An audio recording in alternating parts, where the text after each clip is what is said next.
Et oui, mesdames, mesdemoiselles, messieurs, bienvenue ce soir à Question pour un jouteur. Alors sans S parce qu'il y a une seule question. C'est parti. Qui suis-je? Surnommé le Gravelaine des joutes, dû au fait des nombreuses sociétés que j'ai représentées, je suis aussi parfois assimilé à un magicien, tantôt Garcimore ou David Copperfield. En effet, je peux commencer une passe avec des armes bleues et la terminer avec un pavois bleu et une lance rouge.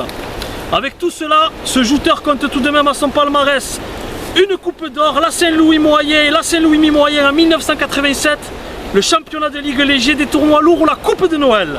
Retraité des planchers depuis 5 ans, j'ai effectué mon retour en 2019, affrontant notamment pour sa première année en lourd mon fils Lorenzo comme un passement de témoin. Je suis Claude Scannapieco, et oui, entretien en avant partout.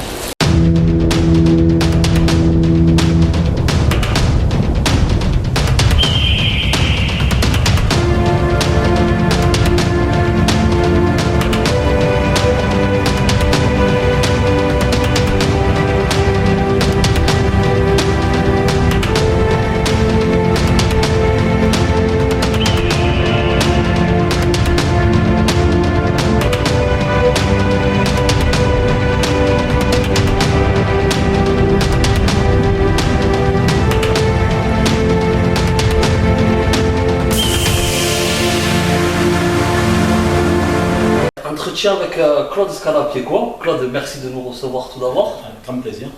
Claude, je t'ai sollicité parce que je me suis intéressé à ton palmarès, qui est quand même pas négligeable. Très grand. Si, tu as joué petit palmarès. Et je me suis surpris à voir que tu avais réalisé pour une année 87 assez remarquable. Exactement. Est-ce que si tu te souviens de tout ça en détail, tu peux nous le raconter? Bon, en détail, ça va être, il faut que j'aille chercher loin. Tu as eu les deux Saint-Louis? De Saint-Louis, j'avais gagné junior la Ligue, après le championnat de France, bon, ça pourrait dire. On est content de le dire, mais bon, c'est le championnat de l'Hérault amélioré, on va dire. Donc effectivement, cette année-là, c'était très agréable. C'est une des meilleures années dans les joutes. Bon, elle a été vite oubliée après parce que j'ai pas confirmé ce que j'aurais pensé pouvoir faire en fait. Bon, trop gentil, trop déconneur. Est-ce que tu considères malgré tout que cette année 87 a été la plus accomplie de ta carrière?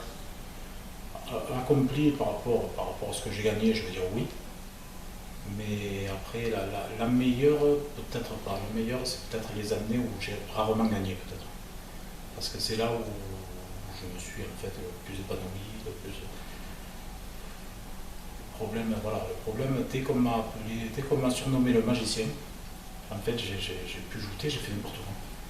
Je montais plus pour jouer. Quand je joutais, je montais plus pour jeter mon adversaire.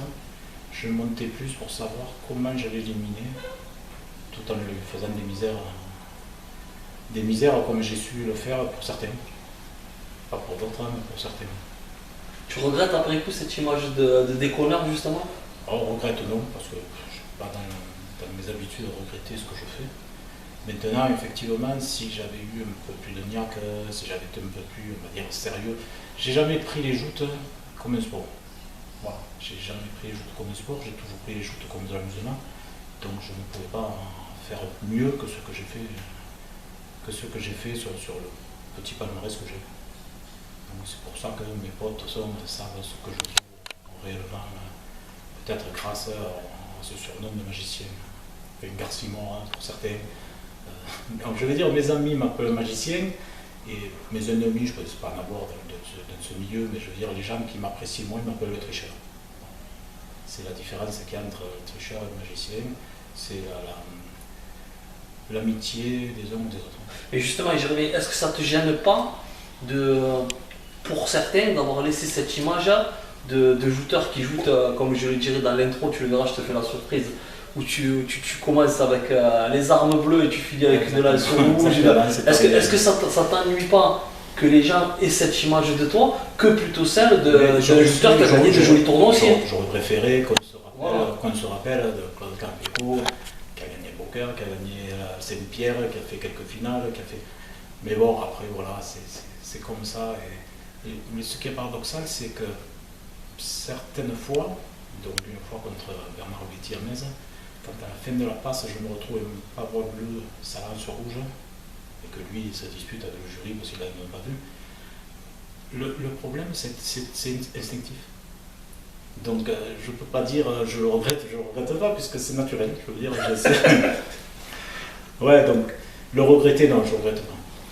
Je ne regrette pas. Je me dis, voilà, si j'avais été un peu plus sérieux, voilà, j'aurais été meilleur, mais bon, voilà, ça reste le jeu. Donc il faut le prendre comme ça. Après, certains l'ont pris comme un sport, ils ont peut-être raison, c'est peut-être ce qui les a fait gagner, avancer. Et moi, je ne l'ai pas pris comme ça, et j'étais content avec mes potes, avec mes amis. C'est comme ça que je conçois toujours les joutes, même si je vais rarement voir les joutes. D'ailleurs, je devrais y aller un peu plus voir mon fils. Hein, mais c'est vrai qu'il faudrait que je prenne le temps d'aller l'encourager. Quand j'y vais, j'ai fait faire des conneries. Il vaut mieux pas que j'y aille. Alors, on est filmé aujourd'hui pour la première fois par Hugo Goudard, qui a remporté la Saint-Louis Junior. Félicitations. Toi, tu l'as perdu, je remets le couteau dans la Je l'ai perdu on en a parlé hors caméra avec Jojo Padoano. Je vais dire presque mon frère, puisque bon, Jojo, on était inséparables. Et effectivement, c'est une plaie qui ne se refermera jamais. À ce point? Oui, parce que bon, on dit, comme tu as dit tout à l'heure, il y a le Grand Prix de la Saint-Louis et il y a le Saint-Louis Junior. Et de ma vie, je ne gagnerai ni l'une ni l'autre. Voilà, donc j'étais content de gagner la Coupe d'Or. Alors on te dit, c'est la Saint-Louis des lourds, c'est toi. J'étais content de la gagner en 92, mais j'aurais aimé gagner sur tous les juniors.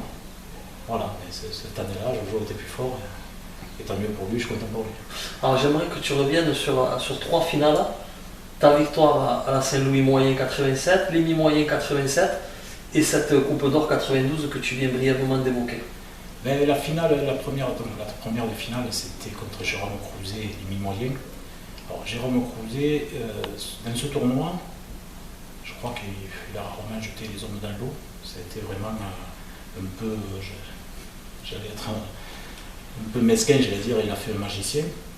Donc, et cette finale, en fait, je savais qu'il ne fallait pas que je le joue. C'est-à-dire que le gaucher, ça a toujours été pour moi un peu compliqué. Donc j'ai tout fait pour qu'il perde avant de jouer. Donc voilà, j'ai fait tout taper les bigues, j'ai fait ce qu'il fallait pour m'aider. Écoute, ça a marché, il était parti sur ses hommes. J'ai gagné assez de bruit comme ça. Alors, certains m'ont dit tu as volé, c'est pas grave. Quand on va dans le palmarès, c'est marqué mon nom. Donc. Voilà. La deuxième, le lendemain, c'était contre Nicolas Papalardo. Donc on a gagné tous les deux. On a gagné tous les deux, commencé à pleuvoir, donc on a passé la deuxième garde tous les deux. J'ai essayé de revenir pour que... Vous n'êtes pas fait le jeu, c'est... Du tout. Il n'y avait qu'une personne avec qui je faisais le jeu, si on devait faire le jeu, c'est Jojo Padoano. Sauf au junior. Voilà, sauf au junior, où cette année-là, il me l'avait proposé, comme je te dis. Comme j'étais prétentieux, comme un idiot, donc je lui ai dit non, pensant le jeter, et bien, il m'a mis à l'eau, et bravo Jojo. Donc c'est vrai que ça, c'est toujours, ça se referme pas. Et Nicolas, Nicolas, on a ajouté, de toute façon le mauvais temps a fait qu'on est allé en deuxième garde. Même si j'ai essayé de tricher et de le faire perdre seul, mais non, le jury avait déjà vu, donc on était tous les deux fautifs. Et après, il y a eu la Coupe d'Or contre Jean-Marie Noca en finale. Je pense que j'ai fait une des plus belles passes que j'ai fait depuis de ma carrière de joueur. Et voilà. Tu vas très loin, hein? J'ai mis une belle pêche. Voilà. Bizarrement, quand je serre ma lance, mon paroi, je joue mieux que quand j'essaie de tricher. Est-ce que c'est la plus belle émotion que tu as eue dans les joutes? Plus belle émotion, ouais, peut-être. Peut-être en fait. J'ai rarement eu des émotions en fait, dans les joutes. Voilà, peut-être... Tu es très détaché par rapport aux joutes, j'ai l'impression. Disons que j'étais presque, on va dire, plus passionné que moi. Ça n'existait pas alors qu'on est tous passionnés quelque part. Mais jamais j'aurais pensé m'arrêter à 45 ans. De dire sur un coup de tête, j'arrête les joutes. Je m'aperçois bizarrement que ça ne me manque pas. Mais cette année, par exemple... tu as remis les blancs quand même. J'ai remis les blancs. Alors j'ai remis les blancs, c'était surtout pour essayer de corriger mon fils, mais bon, je suis pas arrivé. Donc comme je t'ai dit tout à l'heure, je vais remettre les blancs tant que je ne jetterai pas un homme. Voilà. Et le jour où j'en jetterai un, j'espère, hein, mais je dirai ciao, et ça y est, je suis arrivé. C'est bon, c'était... J'ai eu la chance de jouer, je parle comme si j'étais un vieux, donc. Mais j'ai joué contre Hubert Montel, contre Titouille, contre Babar, contre des gens, sans les citer après, des moins anciens, hein, il y avait Claude Massias, il y avait Betty, il y avait April, Paul Bernard. Donc, voilà, rien que ça vaut, pour moi, ça vaut beaucoup de victoires, hein, rien que d'avoir joué contre ces gens-là. Et maintenant, je m'aperçois que les gars, c'est devenu vraiment quelque chose de charmant, quoi. Je veux dire, alors on sent qu'ils ont une bonne ambiance entre eux et tout, qu'ils se régalent, mais je crois que ce serait plus mon monde, tout simplement. Justement, de toutes ces générations que tu as côtoyées, celle, comme tu as dit, des Hubert Montel, celle des Claude Massias, Bernard Betty, la tienne et la génération actuelle, parce que tu as quand même joué avec, à la fin de ta carrière, les Benjamin Arnaud, tu as connu tous ces jeunes alors. Pour toi, quelle est la génération la plus marquante? Et pourquoi? C'est difficile de dire ça parce que tu peux vexer certains joueurs qui sont peut-être plus forts, sûrement déjà plus forts que moi, peut-être plus forts que certains que je risque de citer. C'est quand même, c'est pas prétentieux presque de dire lui ou lui. Non, je pense qu'ils sont tous, ils ont tous marqué, ils marquent tous leur période en fait. Parce que j'ai oublié de citer Aurélien Evangisti, Superga. Donc, je veux dire, ils ont tous marqué leur période. Après, chacun leur style, chacun leur façon d'être. Ou ne pas être, chacun qui a des affinités ou pas, ça c'est autre chose. Mais sinon, voilà, ils ont tous été des grands shooters et sont encore certains de grands shooters. Donc c'est difficile de positionner le doigt sur un nom. Pour moi, voilà, c'était moi petit, je vais te dire, quand j'étais bec, j'avais un shooter, c'était Hubert Montel. Alors ça, je vais dire ça, c'est pas parce que je suis sur Albe. Je veux dire, c'était Hubert Montel, cette façon qu'il avait de lancer son pavois et tout. Bon, tout le monde criait le pavois avant qu'il joue et tout, le spectateur à 7, parce que bon, il y avait quand même cette rivalité, donc on voulait presque le faire perdre avant qu'il joue. Mais c'est vrai que je me disais, Hubert Montel, putain, si je pouvais être comme Hubert Montel, avoir son pomme, avoir... Voilà, après tu avais Robert Bension, c'était le papa, hein, je veux dire, donc ils ont tous eu quelque chose, et je ne cite pas Stéphane Abellan, alors que voilà, je devrais le citer. Je veux dire, il y en a tellement qui ont été. Je peux même citer des gens qui n'ont jamais joué et avec lesquels j'ai passé le meilleur moment dans les joutes. Donc, c'est vraiment. C'est un panaché de tout ça. C'est un panaché de tout ça. Bon, quand certains justement me disent, purée, ça te manque pas ça? Les joutes, non. Par contre, les réunions le vendredi soir, où on finissait de la billard, de la pétanque et tout, ça me manque, tu vois.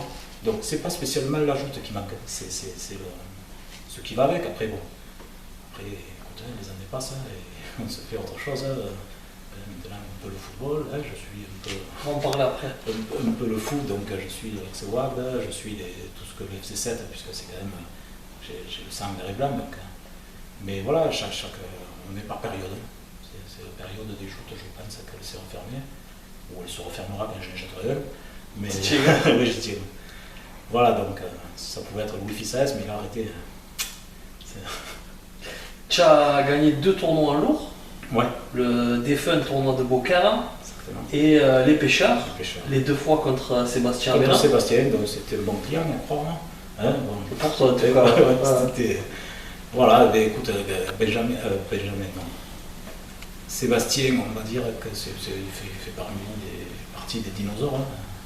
Je me demande presque ce qu'il fait encore dans les joutes quand on voit les jeunes arriver et paradoxalement tu le vois, il casque tout le monde à Saint-Louis, il gagne sa deuxième Saint-Louis, tu te dis bon ben bravo quoi.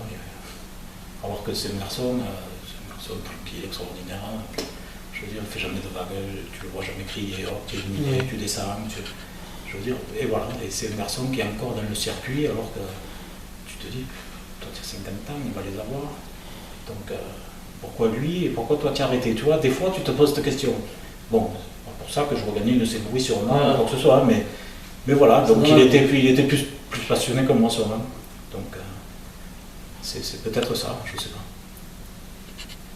Un grand souvenir quand même, tout ça. Ce que tu C'est racontes, ça, tu es ouais, passionné, ça, oui, tu remémores des trucs que voilà, je veux dire, c'est ancré, je rate quand même pas une Saint-Louis, alors peut-être pas le Grand Prix, parce que je préfère aller voir justement les moyens, je préfère aller voir que le Grand Prix. Alors, peut-être parce que justement, j'ai peur d'avoir cette émotion de dire Tu j'ai as arrêté. mon cœur, toi. Je préfère y aller dimanche. Alors, peut-être parce que mon frère s'est remis aussi à ajouter, et que bon, cette année. Avec la JPC, c'est ça? Avec la JPC, ouais, cette année, il a failli faire quelque chose de bien au moyen, donc il manquait pas grand-chose. Hein. Donc voilà, peut-être je deviens supporter de mon fils, de mon frère, hein, et j'en suis heureux. Alors une autre phase de ta personnalité, quand je mets des photos de toi, souvent sur la page, sur les réseaux, on t'appelle maintenant le Xavier Gravelaine. Parce que tu as connu beaucoup de sociétés. C'est Laurent Mator. C'est Laurent Mator qui Alors qu'on avait comme ça. pourquoi tant de sociétés et combien tu en as fait en tout et pour tout? Parce que moi j'ai fait le Pavot d'Or, Pavot Agatoire, Marseillan bien sûr. J'ai fait en 84, ma première licence a été au Pavot d'Or, en 84. Donc j'ai fait Pavot d'Or, je suis parti à l'Avenir. Ça je savais même pas, tu vois. Je suis parti à l'Avenir. De l'Avenir, je suis revenu au Pavot d'Or. Ouais. Donc en 87 justement, l'année où je m'amuse à gagner. Donc ensuite du Pavot d'Or, je suis parti au Pêcheur, une saison. On a créé avec Jean-Luc Pérez et Mario Sancio, on a créé donc l'OM à Marseillan. Tu as été le premier joueur en lourd à remporter une victoire à en Marseille. Exactement. Donc de là, je suis parti au Pavot Agatoire. Avec Louis. Et du Pavot Agatoire, je suis retourné à mes premiers amours. Pourquoi tant de sociétés alors? Je pense que tout simplement, quand je commence, alors je ne dirais pas m'ennuyer, puisque ce serait vexant, mais j'ai peut-être besoin de temps en temps de retourner au Pavot, tout simplement. Puisque chaque fois que je pars d'une société, c'est pour retourner au Pavot d'Or. Donc peut-être voilà, peut-être j'ai besoin de. C'est la maison mère. Pour moi, c'est la maison de mère. Maintenant, bon, et heureusement qu'il y a un gars comme Laurent Boud qui le tient encore. Parce que bon, c'était pas évident de passer derrière la famille Formato, qui ont fait d'énormes choses pour le Pavot d'Or. Et moi, je félicite Laurent d'avoir pris le relais, parce que c'était pas évident de passer derrière Armand et Eric. Puis avec tous les conflits qu'il y avait eu, qui entraînaient la création de la JPC. Malheureusement, tous les conflits. Alors, le conflit de la JPC, peut-être, ça a été mal pour bien, puisque ça a permis d'avoir d'autres joueurs qui sont jamais venus. Une petite société, ce qui était intéressant, qui a des résultats, qui a l'air bien ancré. Donc, je pense que ça a peut-être été mal pour bien. Voilà, donc c'était pas évident. Voilà. Pour Laurent, moi je le félicite. Et puis, bon, même si, sans parler de champion ou pas champion, il a quand même un petit groupe de jeunes qui le suivent et je crois qu'ils sont prêts à aller. Puis il fédère Laurent. Exactement, ils sont prêts à aller décrocher la lune pour lui. Non, vraiment, je dis bravo. Alors un mot, ça me semble logique, hein, sur ton fils Lorenzo qui prend la relève. Exactement. Et pourquoi? Lui, il a lancé sportif aussi. Avec toutes les sociétés que tu as fait, il joue dans une autre société. Oui, peut-être parce que celle-là, je ne l'ai pas faite.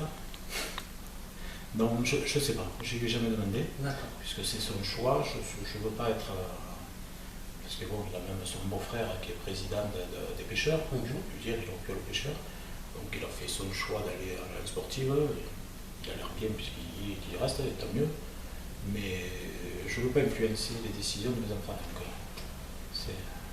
c'est lui qui voit. Le jour où il ne sera pas bien, il fera comme moi. Il ira ailleurs.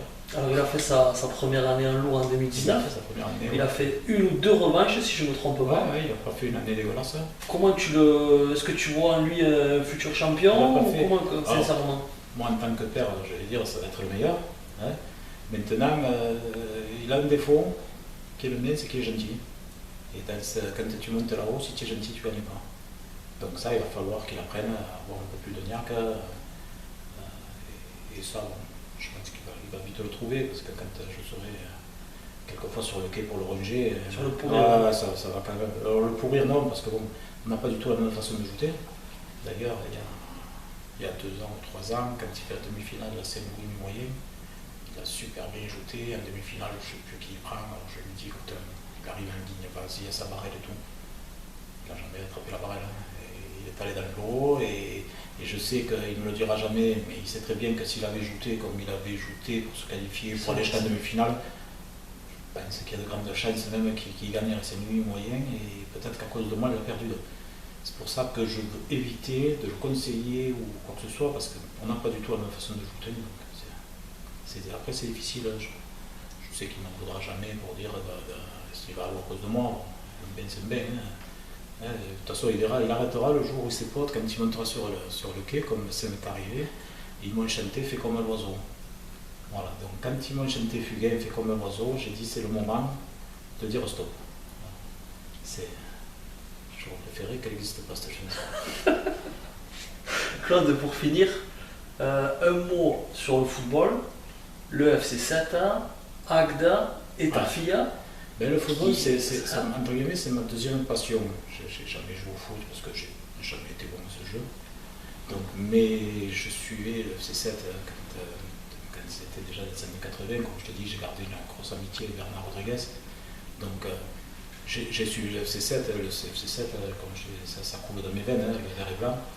Donc voilà, je suis un passionné de foot. J'étais dans les 2000, je faisais la sécurité avec Jean-Luc Servel, avec les amis. Donc, on avait une grosse équipe là aussi, aussi bien que sur le terrain qu'en dehors du terrain.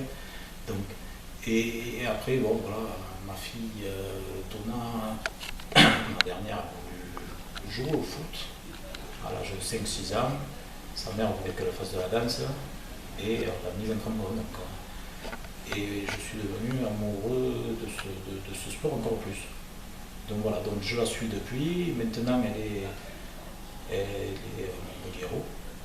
Bon prometteur. Voilà, niveau 19 national, elle a fait des pré-France. C'est une deuxième fierté. Et je suis le premier supporter, je suis même des fois débile, parce que bon, des fois le coach il faut faire ça. Et moi derrière, tu vois, comme si j'avais joué au ballon en plus. Alors des fois elle me fait. En plein match, souvent elle. Voilà, donc parce que je suis trop passionné. Je suis trop passionné. Mais bon, si mes deux, si Lorenzo et Donna arrivent à avoir le caractère de ma première fille, ben, il y en a un qui va gagner 10 fois la Saint-Louis et Donna risque d'être championne du monde. Il faut mélanger il faut mélanger les trois pour dire.